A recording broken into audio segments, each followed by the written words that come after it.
পাঁচটি জায়গায় দুনিয়াবি কথা বললে 40 বছরের ইবাদতের সওয়াব কেটে নেওয়া হয়।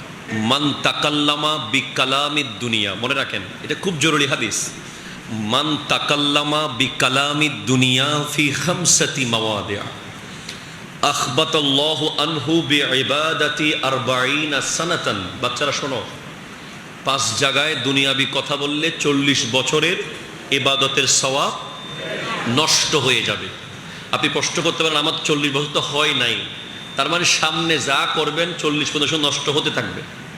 এরপর আবার হিসাব হবে। 1 ফিল মসজিদ, কোথায়? মসজিদে। You have to concentrate to your creator.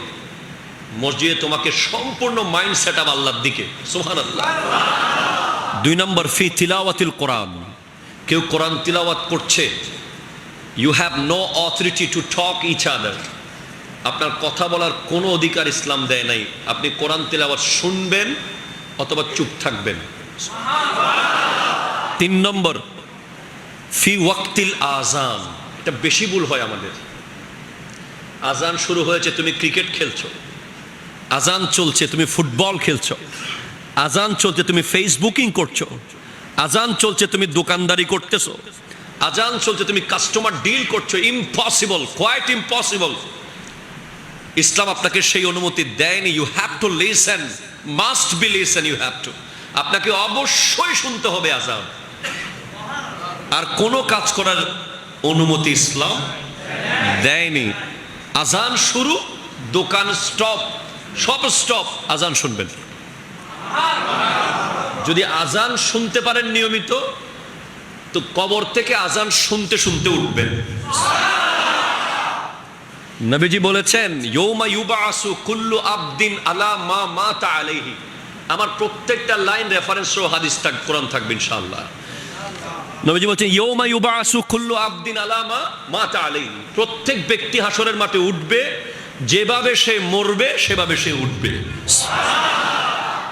আপনি আজান দেনেওয়ালা হিসেবে মরেন, আপনি আজান দিতে দিতে উঠবেন। আপনি আজান শুননেওয়ালা হিসেবে মরেন, আপনি আজান শুনতে শুনতে উঠবেন। এরপরে কয়টা গেছে? 1 মসজিদ, 2 আজানের সময়, 3 তিলাওয়াতের সময়, 4 ফি মজলিসিল উলামা। আলেম যখন কথা বলবে, এটা আমাদের সমাজে বড় সমস্যা। আজকের মাহফিল দেখে বড় ভালো লাগলো আমার। আমাদের সমাজে অনেক মাহফিল হয়, আলেমের নাম আসে একেবারে পোস্টারের কোনায়।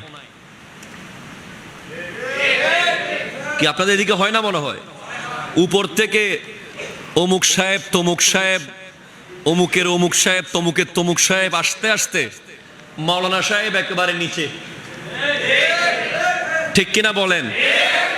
অমুক সাহেবদের এখানে না, ওনাদের নাম উপরে থাকবে। যেখানে অমুক সাহেবদের প্রোগ্রাম, যেখানে আলেম ওলামার প্রোগ্রাম, সেখানে আলেম ওলামার নাম থাকবে উপরে। ঠিক কিনা বলেন? আর অমুক সাহেবরাও কি করে, এসে আলেম ওলামাদের মাঝখান থেকে মাইক কারি লইয়া বক্তব্য শুরু করে দেয়। আছে না? হুজুর আমাকে আরেক জায়গায় যেতে হবে। আলেমরা অসহায় হয়ে চুপচাপ বসে থাকে, কি করবে? তো সেজন্য এগুলো করবেন না। আলেমের মজলিসে কথা বলার অনুমতি আপনাকে ইসলাম দেয়নি। ইসলাম আপনাকে বলেছে তুমি আলেমের কথা শোনো। আপনার মজলিসে গিয়ে আলেম শুনবে। ঠিক কিনা বলেন? যার যার মজলিস ভাগ আছে না নাই? অনেক সভাপতি আছে মিম্বরে হুজুর জুমার খুতবা দিচ্ছে, সভাপতি সাহেব এসে মাইকটা কারি লই কয় আমার কথা আছে কিছু।